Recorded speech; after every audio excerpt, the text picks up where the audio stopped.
Are you ready to make over your tennis backhand? Let's turn it into the solid, confident shot you've always dreamed of. This 5-day training program will make that a reality, but only if you follow along and put in the reps.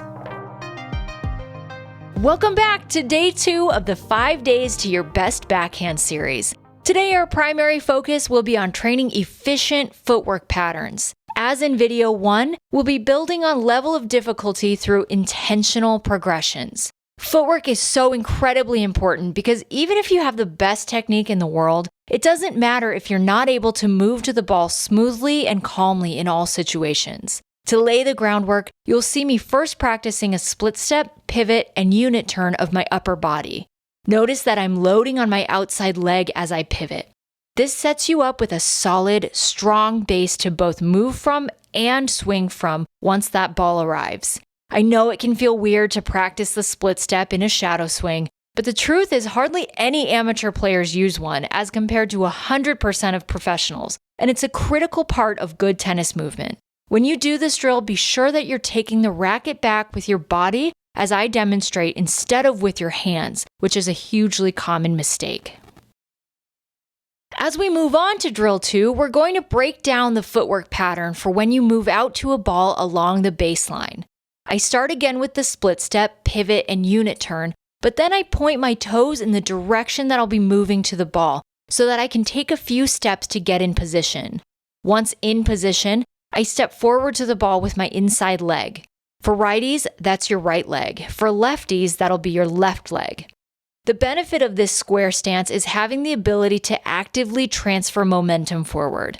To help facilitate that, I'm pivoting around as I make my shadow swing to allow my body to turn through the shot, catching my momentum on my outside foot, and then shuffling laterally back to the middle of the baseline.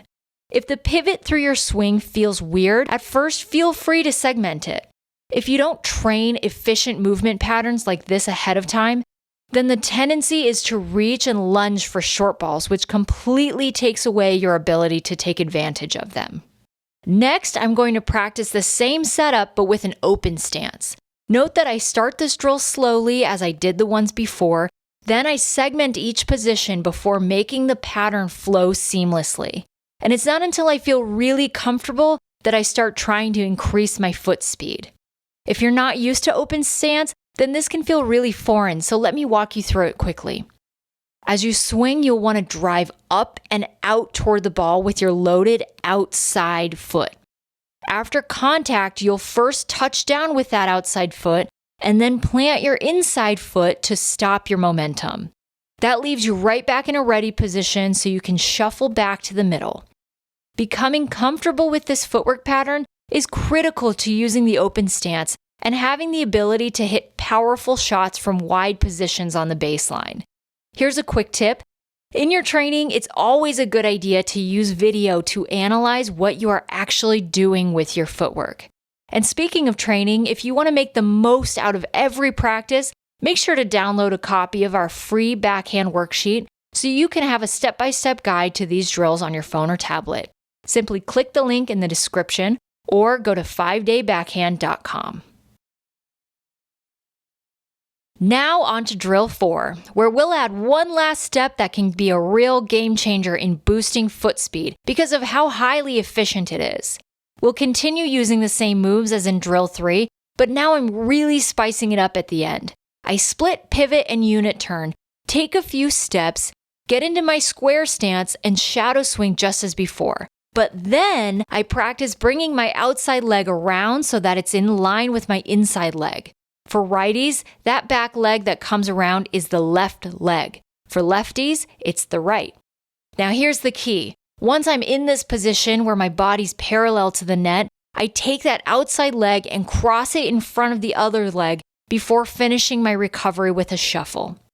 Once I've gone through the motions of correctly shadowing the pattern, I'm going to add a ball into the equation by drop feeding to myself.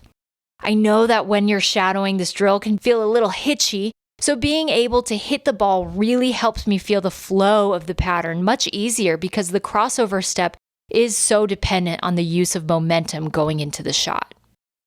For drill 5, we'll be practicing the previous option but in an open stance. This open stance is extremely advantageous for wide shots because it allows you to load your body powerfully without fully closing yourself off to the net, which is what a huge percentage of amateur players do when hitting on the run. As a result, I'm able to smoothly catch my balance in a wide stance and then quickly recover back to the middle of the baseline by starting with a crossover step and then transitioning to shuffling. When I've shadowed enough to really have the pattern down, I drop feet to myself again. This footwork pattern is the Grand Poobah, the heavyweight champ, or as we like to call it in Wisconsin, the Big Cheese. Train it well and your backhand results will improve. Drill 6 features a more defensive footwork pattern which hardly any amateur players train, but it's critical to your success on the baseline when moving backwards.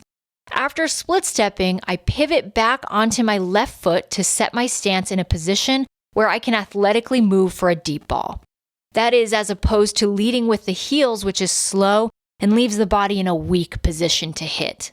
After the pivot, I cross over with the right leg like a quarterback going back for a pass, and then load and rotate around the left leg for the swing. After contact, you'll want to catch your balance on both feet and then recover back to the middle of the baseline.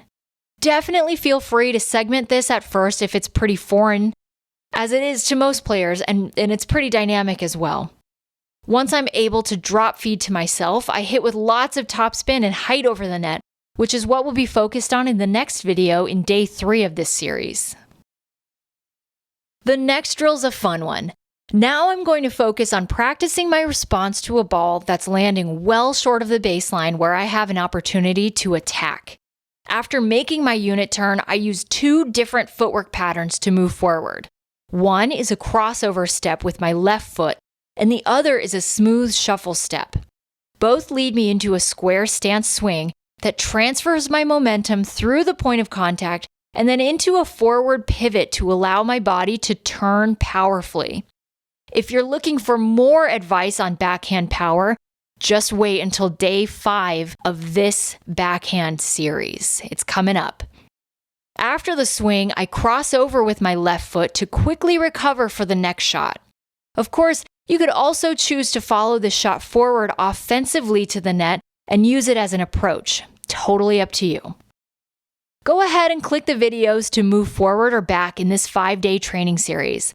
If the next day isn't available yet, be sure to subscribe and click that bell so you can catch it as soon as it goes live. Thanks for watching.